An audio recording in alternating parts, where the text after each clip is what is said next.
Le voilà enfin, l'épisode 7 de notre hors-série sur l'univers d'Indiana Jones. Nous allons parler des goodies, des jeux vidéo, des films, de la série et surtout du parc d'attractions. Je vais vous emmener au Japon, je vais vous emmener en Californie, je vais vous emmener en France, à Paris. Alors accrochez-vous bien vos ceintures, c'est parti, fortune et gloire les gars, fortune et gloire.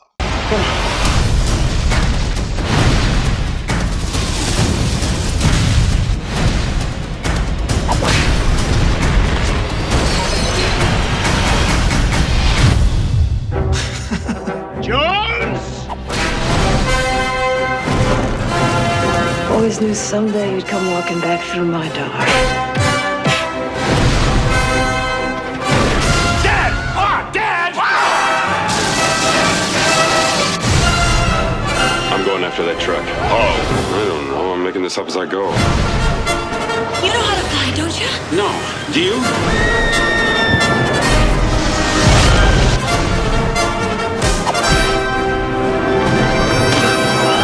Damn, I thought that was closer. You call him Dr. Jones. Why did it have to be snakes?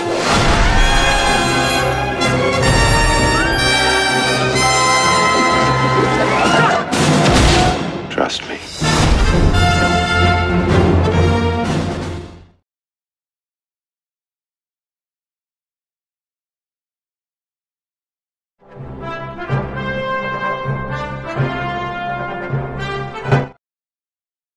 Donc Indiana Jones est un personnage emblématique de la culture pop américaine. En 2003, il a été notamment classé à la 2e place de la plus grande liste des héros et des méchants les plus connus au cinéma, dans un bouquin qui s'appelle le American Film Institute, seulement devancé de personnage Atticus Finch, interprété par Gregory Peck du film La Silence des Ombres en 1962.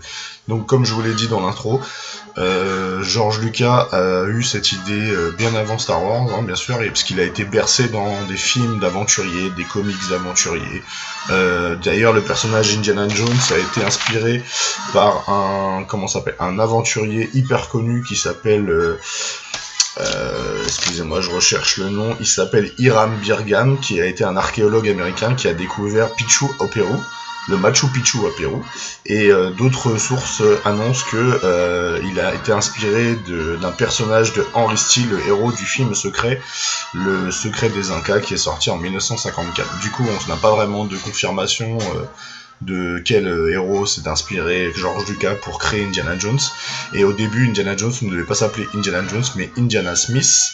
Son chien d'ailleurs, George Lucas, s'appelait Indiana, donc il avait décidé, comme Chewbacca, de donner le nom de son chien à un héros, qui est assez drôle quand même. Et au début, il devait s'appeler Indiana Smith, et Spielberg était pas chaud du tout pour ce nom-là. Il a décidé de l'appeler Jones. Hein. Bon, pour ceux qui connaissent pas Spielberg, c'est juste un réalisateur de génie qui a fait Les Dents de la Mer, qui a fait E.T., qui a fait Jurassic Park et plein d'autres films, les Goonies d'ailleurs, pour ceux qui connaissent. C'est juste un génie ce mec-là. Et du coup, ils ont décidé de se lancer en 81 dans Les Aventuriers de l'Archer perdu, avec un acteur qu'ils avaient rencontré durant le tournage de Star Wars, bien sûr, qui est Harrison Ford. Au début, Harrison Ford n'était pas prévu, il y a eu plusieurs acteurs qui étaient envisagés pour le rôle, malheureusement ont tous refusé parce qu'ils croyaient pas à un film d'aventurier. Et Harrison Ford, qui devait faire juste, justement, ils avaient fait le Star Wars, il jouait le rôle de Solo, a décidé tout simplement d'accepter, et du coup maintenant Indiana Jones était devenu Harrison Ford et le projet est parti. Et le plus drôle dans l'histoire en fait, c'est que le premier film, Les Aventuriers de l'Archer perdu, sont sur certains lieux de tournage du premier film Star Wars. D'ailleurs, on le voit quand Harrison Ford rejoint l'acteur John Rhys Meyers. Pour ceux qui connaissent pas, c'est celui qui joue Gimli dans Le Seigneur des Anneaux et le Hobbit, hein, bien sûr, qui est aussi un acteur de série qui a fait la série Sliders, les univers parallèles. Et du coup, on voit dans le moment où il va voir chez Salah, parce qu'il s'appelle Salah dans les films Indiana Jones, une ville, qui est la ville dans le désert en fait, en Égypte bien sûr, et là en fait on reconnaît les lieux de décoration de la planète Tatooine de premier film Star Wars. Donc voilà, donc je vous ai laissé un petit extrait d'une attraction comme j'ai promis, comme c'est un film franchisé comme Star Wars, comme Marvel, comme DC. En fait, Star Wars, Indiana Jones, ce sont des films franchisés, c'est-à-dire que à partir du moment où il y a quelque chose autour de ce film, tout l'univers est en marche, c'est-à-dire il y a les parcs d'attraction, les goodies, les films, les séries, et du coup petit extrait de l'attraction aux États-Unis de Les Aventuriers de l'Archipel.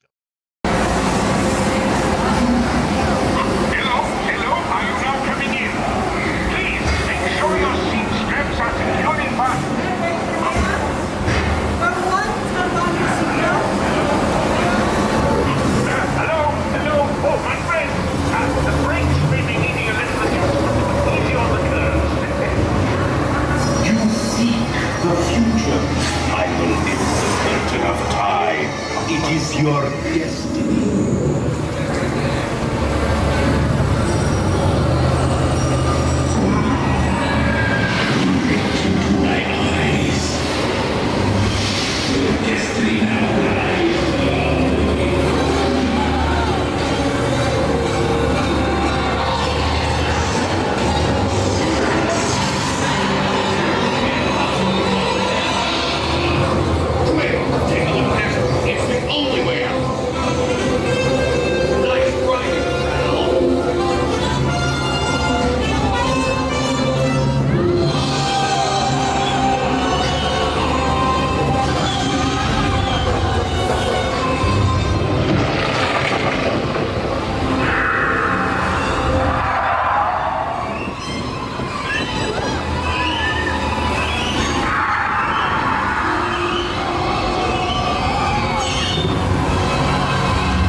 Alors, vous avez pensé quoi de cette petite aperçu de l'attraction Indiana Jones au Californie? Donc, comme je vous l'ai dit, voilà, j'ai fait une belle intro. Du coup, je suis un gros fan de la licence, hein, bien sûr. Bon, la licence a 40 ans. Hein. D'ailleurs, le coffret est sorti intégral 4K que j'ai vu avec grand plaisir. J'ai repris le plaisir à découvrir cette licence que j'adore, cette franchise même que j'adore. Bien sûr, bon, moi j'ai pas connu les au cinéma, bien sûr, parce que il y a 40 ans, moi j'en ai que 38, donc j'étais même pas là quand le premier est sorti. Mais du coup, moi je les ai découverts quand j'étais gosse à la télé, parce que ça diffusait à la télé. Je les ai découverts en cassette vidéo, et puis voilà, puis j'ai grandi avec. Quand j'étais petit, je rêvais d'être Indiana Jones, hein, comme pas mal de garçons. Je rêvais d'avoir des aventures, de trouver des trésors, enfin bref, d'être un super arcade archéologue, d'avoir plein d'oseilles, tout ça. Et du coup, il y a eu maintenant aujourd'hui 4 films, dont le dernier est sorti en 2008, qui est d'ailleurs le plus nul de la licence, hein, malheureusement. Et il y a un 5e qui est prévu pour 2022, qui est vraiment drôle, parce que ça fait quand même presque 10 ans qu'on a fait le 4, même plus de 10 ans, parce que c'était en 2008, on est en 2021, donc ça fait presque 12 ans, un truc comme ça. Du coup, Indiana Jones, Harrison Ford, à 78 ans, c'est quand même un grand respect pour cet acteur-là, parce qu'il a quand même 78 ans et il ressort le chapeau d'Indiana Jones, comme moi je l'ai ressorti, et il était plein de poussière, et c'est vraiment impressionnant qu'au début on n'était pas sûr que Harrison Ford allait revenir, avec son âge avancé, et puis surtout Spielberg au début était prévu, puis après Spielberg a annulé. Du coup maintenant c'est le réalisateur de Logan, pour ceux qui l'ont vu, qui s'appelle James Mangold, je crois, un truc comme ça. Je confirmerai tout à l'heure, je vérifierai ça. Et du coup, non, Indiana Jones, Harrison Ford a dit non, il serait toujours là, donc on sait pas ce que ça va être l'histoire, on a très peu d'infos. On sait juste que le tournage a commencé en Angleterre apparemment, et que quelques photos ont commencé à filtrer. Du coup, j'ai hâte de voir le 5e volet, en sachant que ce sera forcément le dernier d'Harrison Ford. On sait pas si la licence continuera, parce que maintenant que depuis Disney a racheté les droits avec Star Wars et Marvel, du coup Disney, depuis le 4 d'ailleurs, Indiana Jones appartient à Disney. Donc peut-être vont-ils continuer, peut-être vont-ils rebooter, je sais pas. En tout cas, le 5 est toujours prévu avec Harrison Ford pour 2022, et apparemment il y aurait prévu des retours. Du coup, je corrige, c'est pas John Rhys Meyers, mais John Rhys Davies, qui joue dans Les Aventuriers de l'Arche perdue et La Dernière Croisade, et bien apparemment serait de retour dans le 5e. Il était prévu depuis le 4 apparemment, mais le 4 il lui proposait de juste faire une petite apparition, et là apparemment c'est confirmé, il ne fera pas qu'une apparition, il aura un vrai rôle, parce que je trouve que c'était génial, c'est dommage de ne pas l'avoir ce personnage. Ça était vachement bien, en sachant que dans le 4 ils avaient fait revenir le premier amour d'Indiana Jones, avec soi-disant le fils de Indiana Jones et de son premier amour, qui est Shia LaBeouf, qui est connu aussi pour la licence Transformers. Du coup, qu'est-ce qu'on peut noter aussi? Il y a eu le 2 aussi, anecdote intéressante, qui s'appelait Le Temple Maudit, qui est d'ailleurs l'inspiration de l'attraction de Disneyland Paris, que je mettrai juste après, du coup. Qui est inspiré directement du Temple Maudit, et apparemment l'actrice qui jouait le rôle de l'amour d'Indiana Jones dans le 2, excusez-moi le nom, je les ai oubliés, hein, je suis désolé, apparemment c'est mariée avec Steven Spielberg, ce qui est assez drôle, et qui avait un petit enfant qui était génial, que j'adore, qui s'appelle 2001, d'ailleurs que j'aimerais bien revoir dans le 5, ça serait génial de le voir, qui était un peu genre l'apprenti de Indiana, son garde du corps, qui était assez drôle d'ailleurs. Il y a eu aussi Sean Connery dans la dernière croisade d'Indiana Jones 3, où qui jouait le rôle du père de Indiana Jones, enfin de Henry Jones Jr., qui est assez drôle d'ailleurs, parce que voilà, et apparemment à ce moment-là ils avaient quasiment le même âge, ou presque. Je crois que Sean Connery était un petit peu plus vieux que Harrison Ford, mais pas de grand chose en fait, et qui jouait le rôle de son père, c'est assez drôle. Et Sean Connery bien sûr est connu pour James Bond, hein, bien sûr, on va pas commencer à sortir toute la panoplie de films qu'ils ont fait, les deux réunis, c'est juste énorme, le duo est génial, il est rempli d'humour. De toute façon, chaque film Harrison Ford avec Indiana Jones sont remplis d'humour, sont drôles, sont bourrés d'action, en sachant que le plus drôle en plus, c'est que là j'ai appris que la dernière news, enfin drôle, c'est pas vraiment drôle, c'est que Indiana Jones, enfin Harrison Ford, s'est blessé à l'épaule durant une cascade et une bagarre, parce qu'il faut savoir que Harrison Ford, dans chaque film Indiana Jones, fait quasiment toutes les cascades, c'est juste énorme. Et là, à 78 ans, le gars, il continue à faire des cascades. Donc je pense que ça doit être adapté à son âge, mais malheureusement, il s'est blessé durant le tournage du film numéro 5. Ça prouve à quel point l'acteur s'est vraiment mis à 100%, et que Indiana Jones fait partie intégrante de sa vie.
kiffé, en sachant que oui, Disneyland Paris, tout le monde a été au moins une fois, vous avez tous au moins fait l'attraction au moins une fois, voire plusieurs fois, en sachant que pendant un moment il y a eu le Indiana Jones, le Temple du Péril à l'envers, c'était juste génial. Moi je me rappelle, j'ai un beau souvenir, je l'avais fait 2 nuits, il n'y avait pas de lumière et on savait rien du tout ce qui se passait, et c'était juste énorme. Après aussi Indiana Jones, faut se dire qu'il n'y a pas que forcément l'humour, les scènes d'action, il y a aussi des scènes qui sont vraiment cultissimes.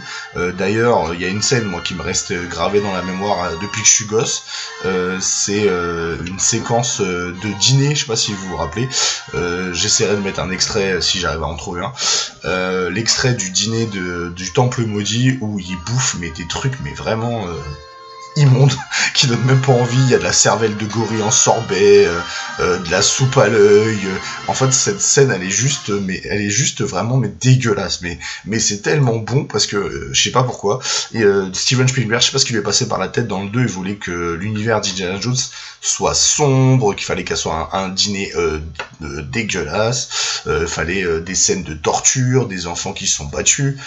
C'est vraiment dur, mais c'est tellement fait avec une manière légère que ça passe tout seul en fait. On se rend compte que c'est des scènes assez violentes en fait, c'est des genre de scènes qu'on verra plus dans le cinéma, mais c'est juste énorme parce que c'est tellement fait, c'est tellement bien fait que ça passe et puis ça reste mémorable en fait. Il y avait aussi une scène aussi qui est hyper drôle d'ailleurs, que je crois que pas mal de filles ont détesté. C'est dans les archers, les aventuriers du Temple Maudit où Indiana Jones tombe avec son ami Salam dans le temple où il récupère l'arche, où c'est rempli de serpents. Et après, le plus drôle dans l'histoire, c'est que Spielberg, chaque nouveau Indiana Jones, a essayé de se prendre la tête pour faire plus fort encore. Alors dans le 2, c'est des cafards, des insectes, que des trucs dégueulasses. Dans le 3, c'est des souris. Il y a un moment aussi, c'est des araignées. C'est juste mais énorme. Je crois que c'est dans Aventuriers de l'Archer perdu où c'est des araignées. Et faut aussi, qu'est-ce qui est drôle, c'est que Indiana Jones a une phobie, a la phobie des serpents, et que la scène dans les Aventuriers de l'Archer perdu où il y a plein de serpents, il dit mais pourquoi faut que ça soit des serpents quoi. Et là c'est là où c'est drôle parce que j'avais l'impression de revoir mon personnage de Nathan Drake, Uncharted, avec ses phrases tellement normales qui nous met en fait dans la normalité et qui est juste génial quoi. Et voilà, il y a chaque nouveau Indiana Jones, il va trouver un truc fou à faire quoi. Et c'est juste génial quoi. Chaque fois il monte le niveau. Et c'est ça que j'adore dans cette licence, que j'apprécie énormément. Dites-moi d'ailleurs dans les commentaires si vous avez aimé cette histoire de vidéo, que je vous montre les attractions, si ça vous plaît, si ça vous le plaît pas. J'ai trouvé ça vraiment intéressant que chaque pays, chaque Disneyland, parce qu'il y en a plusieurs des Disneyland, forcément des parcs autour de Disney, et chaque attraction Indiana Jones est différente. Il n'y a que celle des États-Unis et du Japon qui se ressemblent un petit peu. Vous allez voir, il y a quand même des différences et des similitudes. Et celle de Paris, non, c'est juste une montagne russe tout simplement. C'est hyper drôle, c'est cool. Et c'est...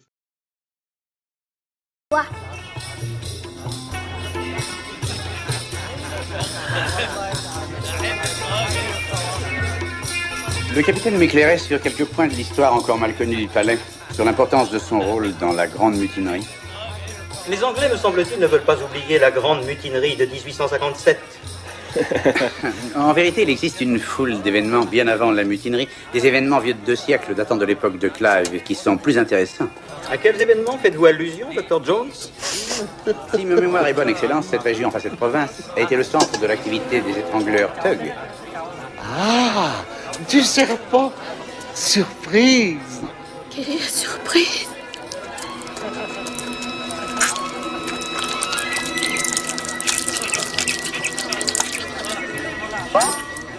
Dr. Jones, vous savez parfaitement que la secte des Thugs et leur culte n'existe plus depuis près d'un siècle. Oui, il faut le dire.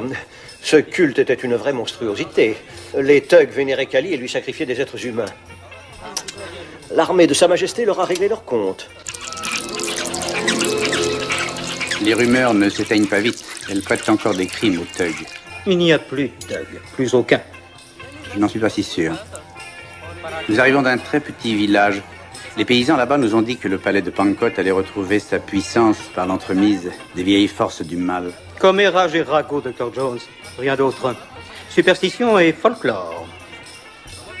Vous commencez à inquiéter le capitaine Blunder? Inquiété? Non, monsieur le Premier ministre. Disons, intéressé.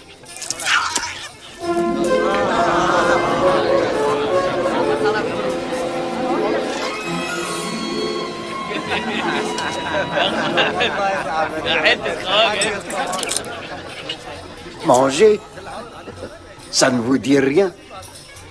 Non, j'ai assez avalé de couleuvres. Donne-moi ta casquette. Pourquoi? Je crois que je vais vomir. Savez-vous que les villageois disent que les gens du palais de Pankot sont venus leur dérober quelque chose? Dr. Jones, dois-je vous rappeler que dans notre pays, il n'est pas coutume qu'un invité insulte son hôte? Je vous demande pardon. Je nous croyais en train de parler de folklore. Excusez-moi, vous n'avez rien de simple? De la soupe? Vous a-t-on dit au village ce qui avait été volé? Une pierre sacrée. Vous voyez, capitaine, un caillou.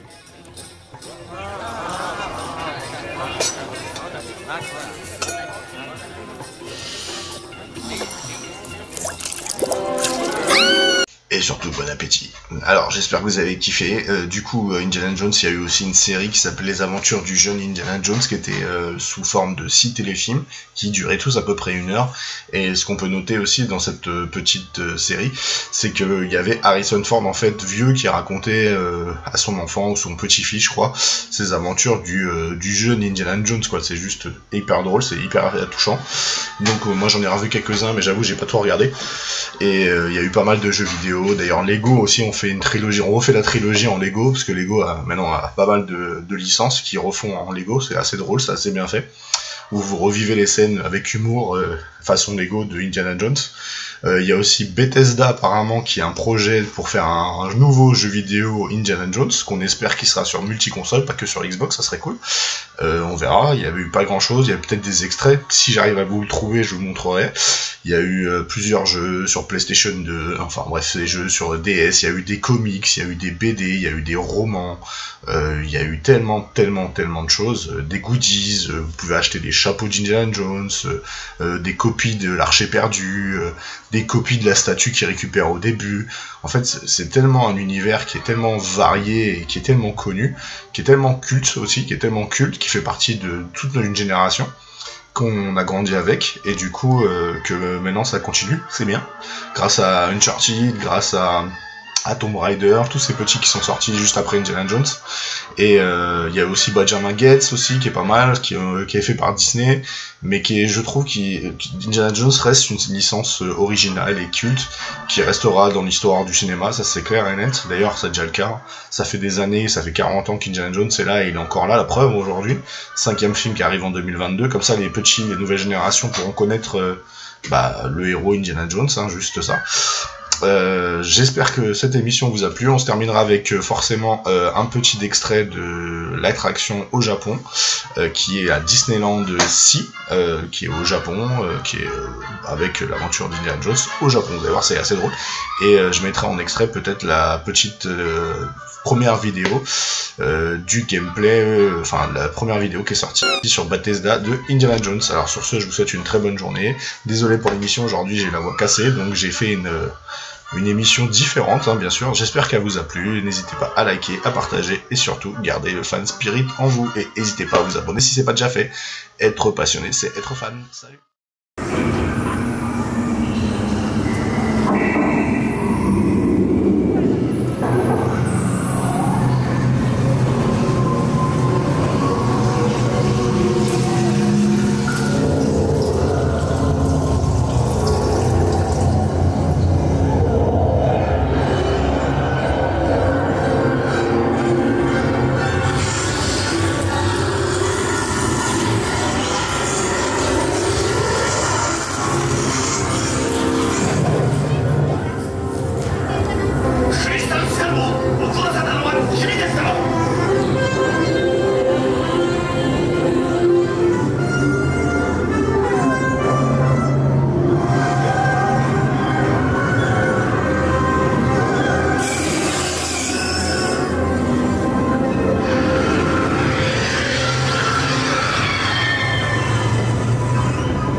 Ciao.